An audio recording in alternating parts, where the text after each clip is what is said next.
angels and similar beings. Now, every single person who is a part of a spiritual tradition or religion has a guardian angel or being that they are kind of paired with when they're born. Think of it like being born under a zodiac sign, except there's a certain spiritual frequency you're born under at a particular time, and you being a particular soul that pairs you with a something like a guardian angel, if not a guardian angel itself. Now, guardian angels are that idea is Christianized in a way, but I'm using the term as multiple religious term. I'm not talking about just Christianity or Islam or Judaism. I'm talking about many religions, because there aren't labels for a guardian angel like in Christianity. In other religions, many other religions don't have the same kind of terminology that everybody can identify. So that's why I'm using the term guardian angel. Now, what does a guardian angel do? Something that a very specific spirit or light being or daemon, or I say daemon, not demon. Daemon is like the ego half of ourself in some traditions that guides us. The Sura assigned to us, Hinduism is Sura. What do they do? What do these beings do? Why are they attached to us? What they do is they guide us towards our ultimate mission. They guide us towards how we fit into the universe, how we fit into the multiverse, and they try and hint at the direction we should go so that we can accomplish the best version of ourselves. We can work that way and try to get away from all the things that inhibit us, all the chains that bind us materially, as far as fear, ego, a desire for more money, more fame, and a need for societal recognition. Our guardian angels, or beings like guardian angels, guide us away from that and toward dropping all of these attachments. They also are aspects of our personality. Our personality is composed of many different choices and influences, but the guardian angel always tugs our personality a certain direction. Now, if we resist that, that is our own choice. That's not something that somebody else does for us. If we resist becoming the better version of ourselves, then that is completely our fault. Now, as far as, let's say, the old gods go, what is an equivalent of a guardian angel? You can say that a rune, like in the Nordic tradition, the Northern European tradition, you can be guided by a certain rune, and that rune kind of summarizes your life or summarizes your relationship to the universe in your particular life before you're reborn into another one, because your life is closest to that particular rune, that particular primordial force that is the foundation of reality itself. Now, the rune that I have as my guiding rune, I guess you could say, guiding primordial force that composes everything that we seek, everything that we understand, and every god that we look up to. The runes help compose these things by crisscrossing into a pattern. The one that I am born under, I believe, is Ansus. Ansus is the rune of calling upon the gods, of ancestral gods, but also the ecstatic experience of revelation, of insight, and also of recognizing from whence we came, and trying to go back, and religious and spiritual inspiration as a whole. Ansus is the rune that basically rules my relationship to the primordial nature of the universe. There are gods and there are goddesses that also shine down upon us who kind of choose us as their particular chosen ones. There's no god that has just one chosen one, unless you're talking about Christianity. There is no particular favorite, but there are many favorites to particular gods. No matter what pantheon you're talking about, and no matter what part of universal nature that we're discussing, I consider myself Odin's son. which means that I consider myself very much the son of Odin, and of course Kalima first, but also the son of Odin, one of my ancestral deities, probably considered by most as to be the main all-father of the Northern European path. Odin is the god of knowledge. He is the god of foresight. He who knows far more than he can explain. And he's also the god of war.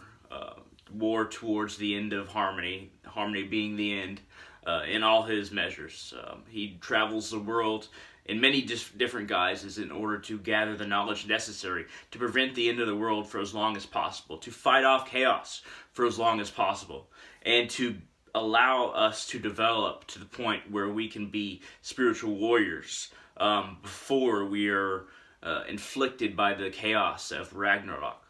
Odin, the Allfather, is a very hard god to get into a tune with, because he does not give freely. You have to sacrifice many things of yourself in order to get close to Odin, in order for you to prove to be his son, and you have to be willing to follow a very lonely path, because the path towards knowledge and wisdom is not one that is littered with a whole lot of relationships, with a whole lot of people. You have to be willing to sacrifice much to understand much, to allow certain egoic attachments and material attachments to fall by the wayside and take up the helm of knowledge that you can help Odin through by fighting off chaos yourself. We as individuals can take up the missions of the gods. No matter what god you're attuned to or you feel like you were born under, you can take up the cause and fight for that particular god, not necessarily with fists or weapons, but inwardly, because inwardly is where the true spiritual fight is. It's not outwardly. That is the result. But inwardly, that's where the true spiritual fight for any religion or any god, any spiritual tradition happens. And there are always some that win out in any person, in any being spiritually. Now, I, of course, have said that my guiding rune is Ansus. I consider myself Odin's son. There is, of course, Thorson. There is, of course, Freyrsson. And basically, in all the northern tradition god affiliations, it's something son or something daughter, like Odin's daughter, something like that. I consider myself born under Ansus, and the son of Odin, but also Kalima, to actually compose a very interesting set of beliefs. I don't believe traditionally in any one system. I am a part of a few. But regardless, going back to the idea of a guardian angel or a guardian being, something like that, for some people in their spiritual traditions, the gods are their guardians, or the runes are their guardians, or just angels are their guardians, or there are daemons that are guardians, or some kind of spirits that are guardians, spirits that are attached to our very soul, ones that allow our progression to continue on. And these spirits in Vaudou are called, basically, in French, head spirit, or the master of your head, because these spirits are very much next to every thought, or just behind every thought, and urging you towards a certain direction. We all have beings that we are naturally akin to. And this doesn't always change between lifetimes, but it often does. So we should be aware of them. And how do I get to know my guardian angel? How is that even possible? How do I get to know my guardian being, I guess you could say, in any tradition? And I'm using guardian angel once again as just a phrase that everybody can understand, but how do you get to know that? Meditation is very important. You have to practice different hand gestures, as weird as that might sound, during meditation, whether it's this, and you always want to have one hand kind of meeting, your pointer finger meeting your thumb, either like this, while you're sitting cross-legged, meditating, breathing in evenly, and keeping your spine straight, and Try this hand gesture. Feel if that provides you with some balance. Do that for a few minutes. Then maybe try another one another time or the same time. Try to do this. Try to see if that also directs your energy in a way that is familiar. Pointing down is also another way to do it. Hands together is a very basic but effective means to try and figure out a way that you can meditate that will bring you closer towards your inner self that you do not probably not know if you're being instructed by this video. And then there are other hand gestures in combinations of fingers, and sometimes it's two hands. Sometimes it's a crossing of the arms if it's particularly necrotic. If you practice blood magic or any kind of blood sorcery, you might prick your finger and then hold your finger and thumb together, whichever finger it is. But whatever you do, just try and figure out how you can slightly alter yourself during meditation, your body form or your breathing as well. Just breathing in different tandems, maybe breathe in, breathe out, breathe in, breathe out, hold your breath, then do the same, and try to alternate and try to figure out how your breathing can be attuned to your hand gestures and towards your inner peace, your balance, and whatever you feel more balanced doing, go for that. And your guardian angel or your guardian being will help you along the way. There will be this silent tugging in your mind, or maybe even verbal tugging in your mind towards what you should do to get more progress upon your path. Now, with me, my guardian angel has kind of taken up a name, a personality, and I can refer to him at any time within my mind.